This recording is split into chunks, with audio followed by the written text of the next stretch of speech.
Você falou em jogo amarrado. O Supremo Tribunal Federal tem muitos jogos amarrados, né?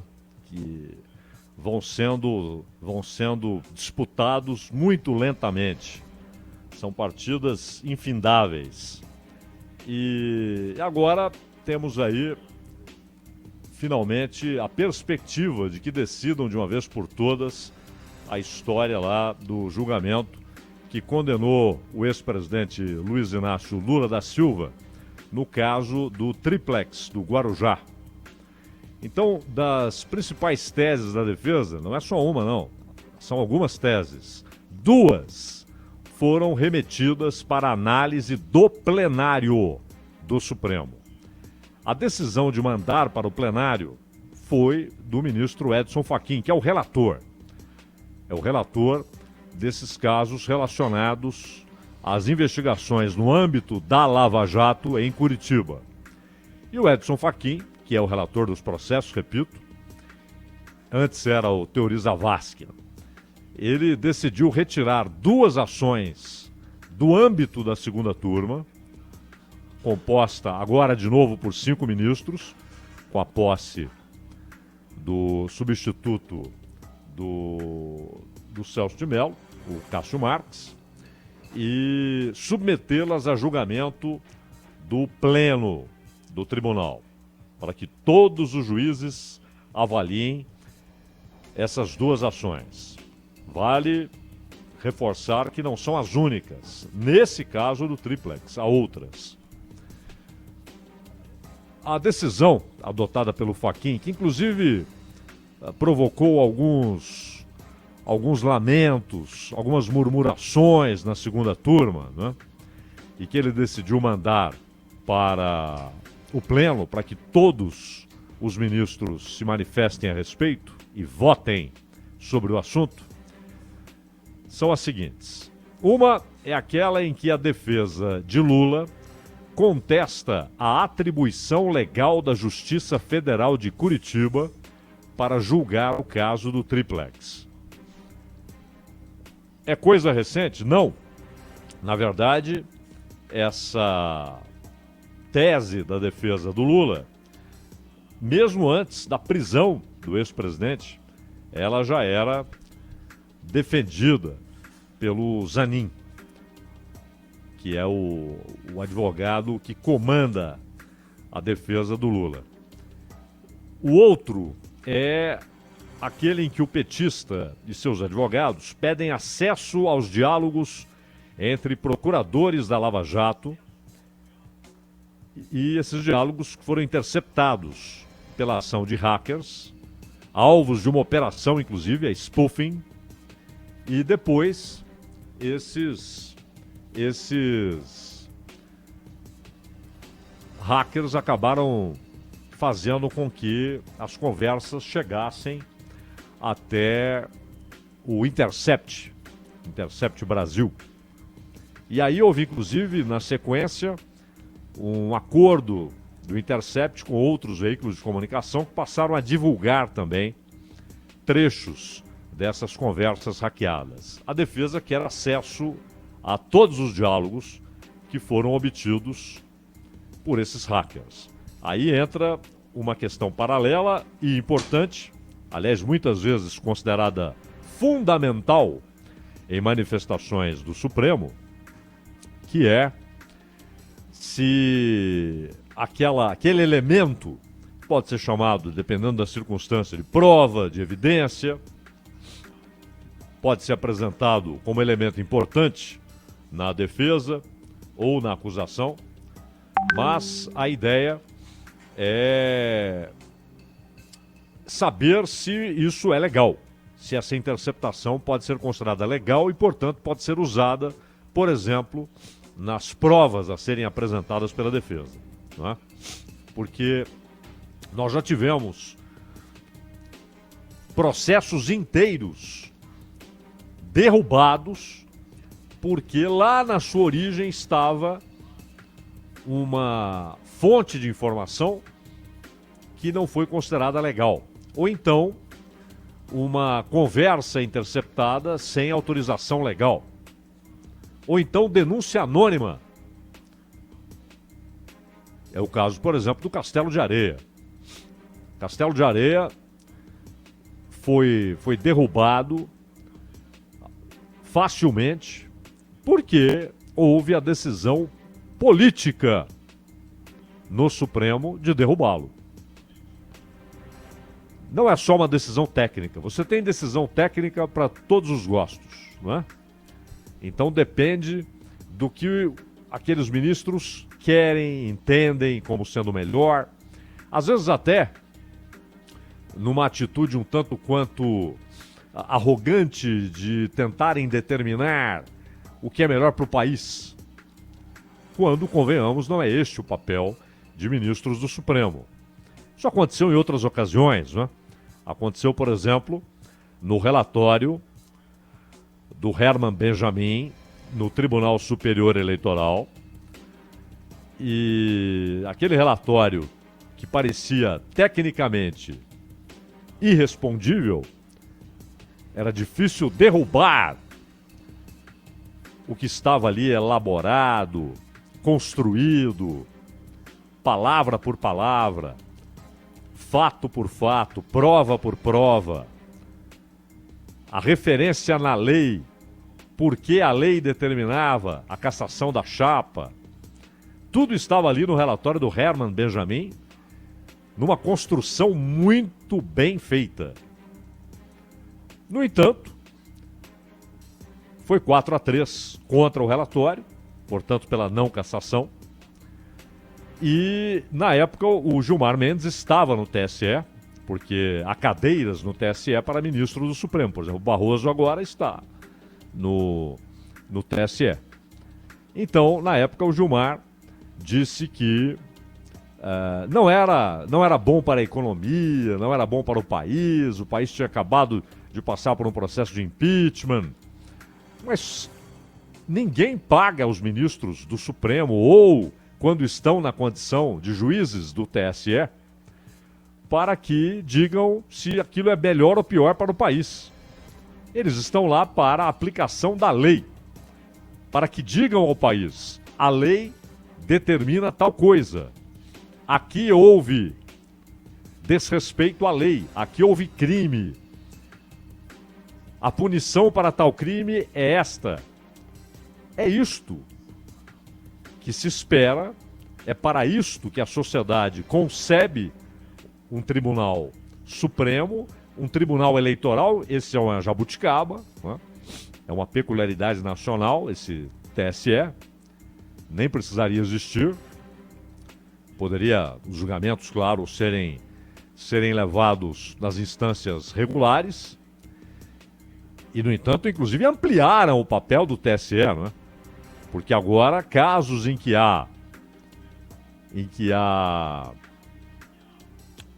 a descoberta de caixa 2 de campanha, vai para o TSE, ainda que o caixa 2 seja apenas e tão somente uma parte de um esquema de corrupção. Então a corrupção, a lavagem de dinheiro, mas tem caixa 2 de campanha, então vai para o TSE, que não está aparelhado para investigações desse tipo. Então, muitas vezes, as decisões são políticas, infelizmente. E o caso da Castelo de Areia, bastou ali a revelação de que uma denúncia anônima havia desencadeado aquela operação extraordinária de investigação, que, aliás, é a mãe da Lava Jato. Aquela operação, ela constrói vários elementos de investigação, e a Lava Jato se beneficia de um novo elemento, que é a possibilidade de colaboração premiada. Aquilo que normalmente é chamado de delação premiada, não é?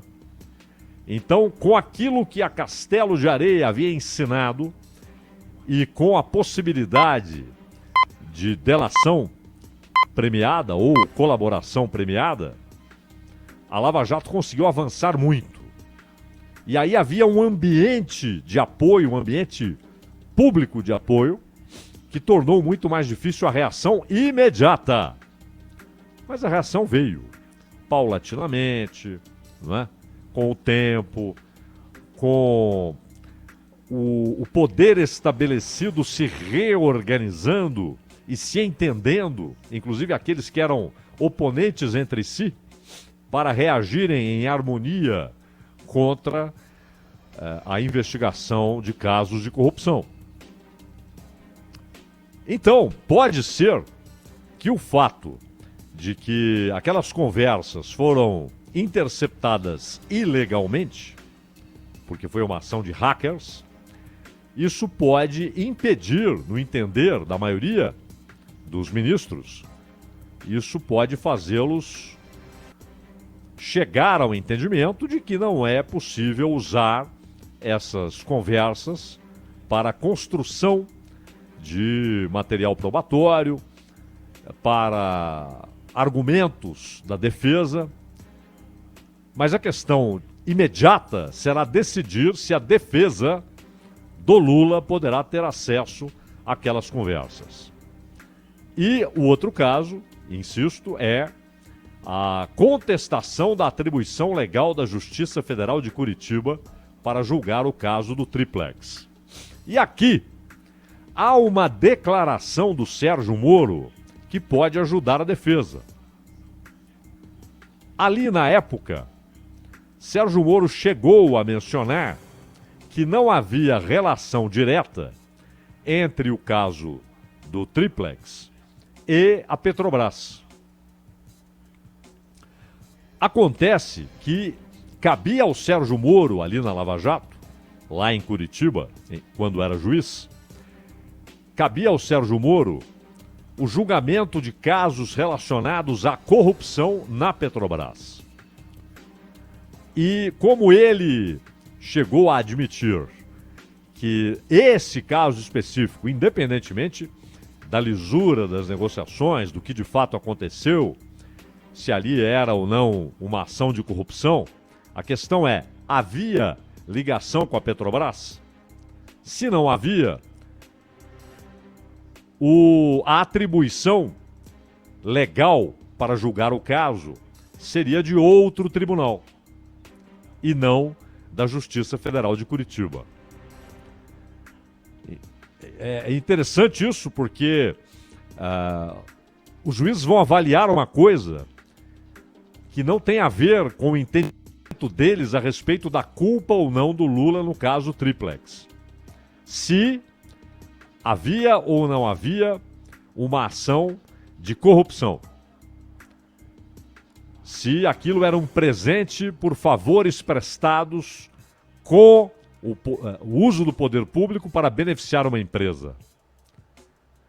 Não é isso que estará em julgamento aqui, mas apenas se aquele caso cabia ou não à Justiça Federal de Curitiba e, portanto, na época, a Sérgio Moro. Essas não são as principais ações, hein? Mas elas vão para o Pleno do Supremo. E o fato é que no Pleno, aliás, esse é um problema admitido aqui por dois conhecedores incontestáveis do que é o Supremo Tribunal Federal. Francisco Rezec, que inclusive chegou a falar não apenas da politização de manifestações do Supremo, mas também do problema das turmas. Esse é um problema sério, o problema das turmas. Quando você tem dois tribunais com convicções diferentes, quando na verdade não queremos saber das convicções pessoais dos ministros, mas da interpretação que eles dão ao texto constitucional. Ministro não está lá para fazer prevalecer sua convicção pessoal, mas para julgar conforme o texto constitucional e, claro, dependendo do caso, conforme as leis ordinárias, né? Então, em abril de 18, o Lula sofreu uma derrota por 6-5, quando no Pleno, o placar já diz, né, os ministros negaram o recurso para evitar sua prisão. Época em que Lula preparava sua candidatura à presidência, depois negada pelo TSE, uma vez que estava configurada a figura da lei da ficha limpa na situação jurídica dele. Condenado em 2 instâncias, condenado em primeira instância em Curitiba e depois na segunda instância em Porto Alegre, portanto, pelo colegiado da segunda instância, ele imediatamente estava atingido pela lei da ficha limpa, não é? E, portanto, não poderia se candidatar, como decidiu o TSE.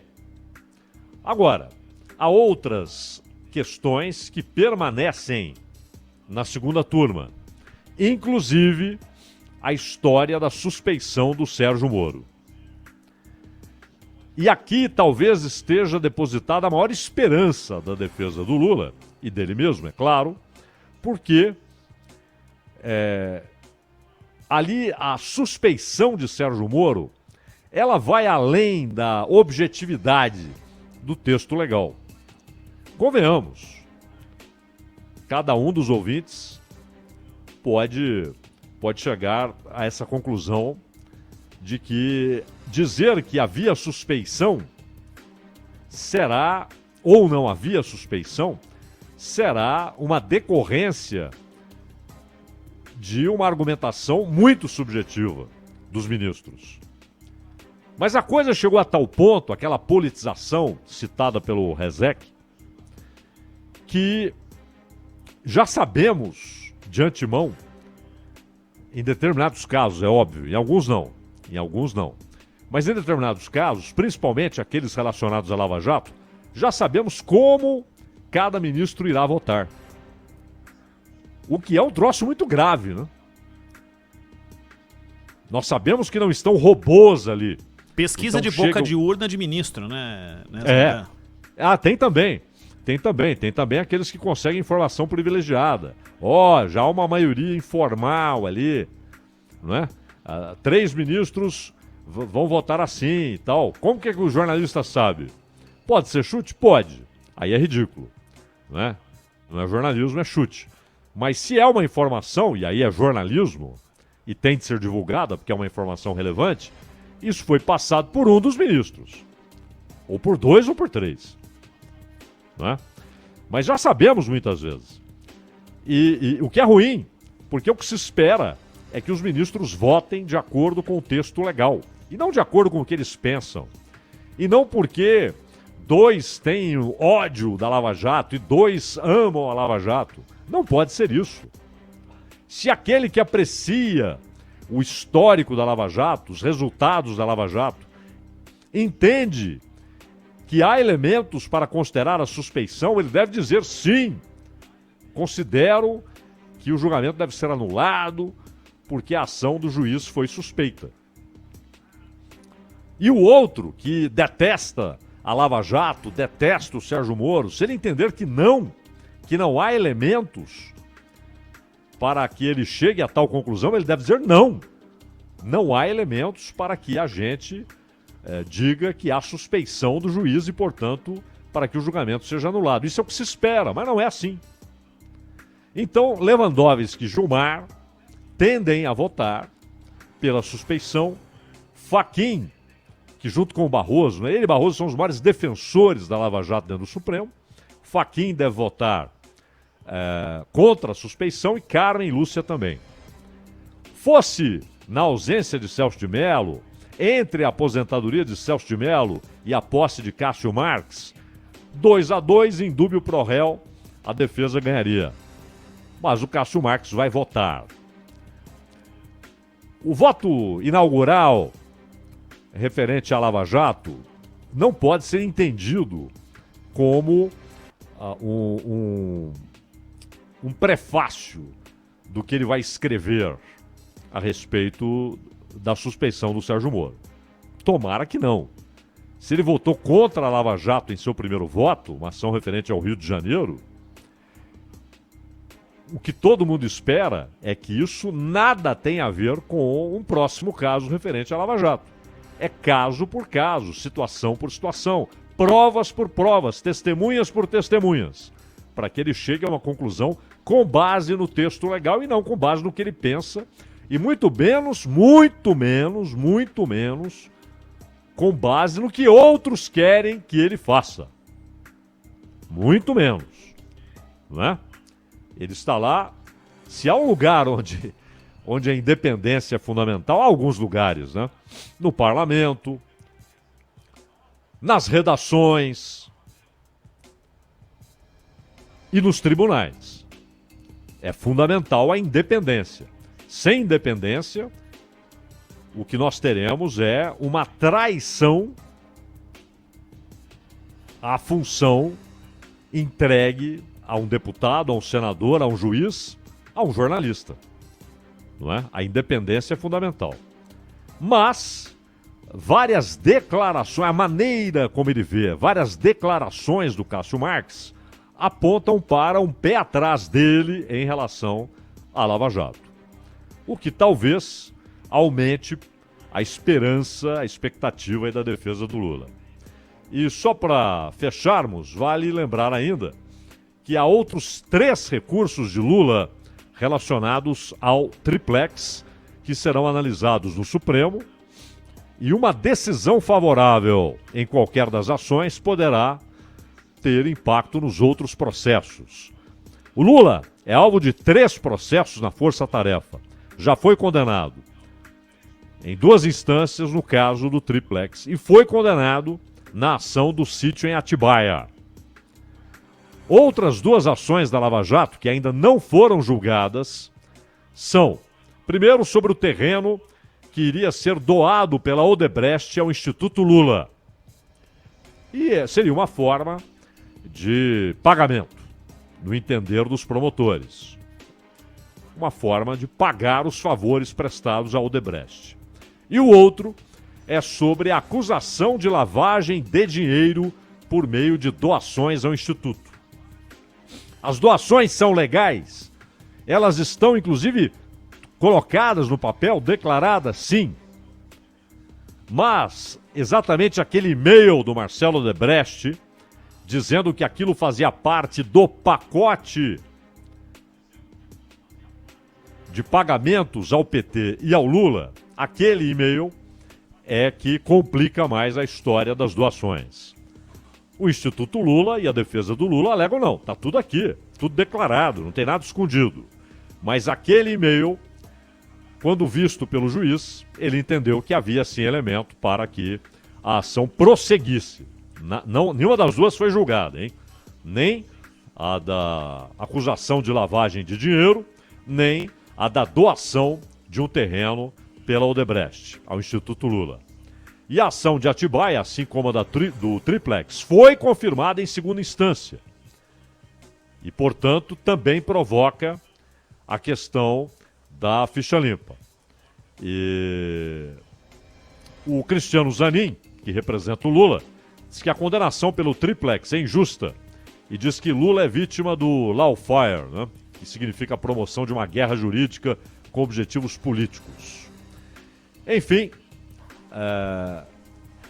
essas 2 ações que irão ao pleno, elas não são as mais importantes, mas a leitura dos votos é que são muito importantes, porque podem indicar todo um comportamento posterior dos ministros em relação a todas as ações apresentadas pela defesa do Lula. Ronald. Zaidan, só para fechar, e isso define e vai definir, e com essa prévia sapiência do que vai ser definido pelos juízes, o rumo das eleições de 2022. Porque todos os adversários queriam ou gostariam de ter um embate direita e esquerda para ver a divisão exatamente da maneira como aconteceu no pleito anterior. E a questão do pleno e saber mais ou menos o direcionamento dos juízes e uma prevalência de opiniões vai definir o quadro e que estratégias vão ser adotadas com os adversários ou possível adversário de uma chapa de esquerda que poderia ter Lula como cabeça caso a segunda turma tivesse votado a suspensão e retirado o caso do triplex da frente dele, né? Nós vemos aí 4 correntes, não é? Correndo para 2022. Bolsonaro tentando a reeleição. O PT, que terá um candidato, e trabalha com a expectativa, e isso vai depender exatamente de tudo isso que falamos agora, do que decidir o Supremo, trabalha, claro, com a expectativa de que seja o Lula. E Dória. há esse movimento para que eles consigam eleger alguém como candidato naquilo que chamam de centro, né? Que na verdade é centro de coisa alguma, né? Ali você tem diversas tendências, mas é onde estão ali no embate inicial Huck, Dória e estão falando até no Mandetta, o que é meio patético. Né? E por fim, claro, a ideia apresentada hoje para o José Luiz da Atena pelo Ciro Gomes, que diz que é improvável que ele e Lula estejam na mesma chapa. E voltou a descer o porrete no que ele chama de burocracia petista e que o PT, inclusive, ao atacar os eleitores de forma geral, aqueles que não votaram nele no segundo turno em 18, está perdendo eleitores. Então, tudo que o Ciro disse hoje fica claro que ele, claro, além de candidato desde 2018 à eleição em 2022, ele não trabalha com a hipótese, pelo menos por hora, né? Essas coisas mudam, mas pelo menos por hora com a hipótese de uma coligação PDT-PT na eleição presidencial.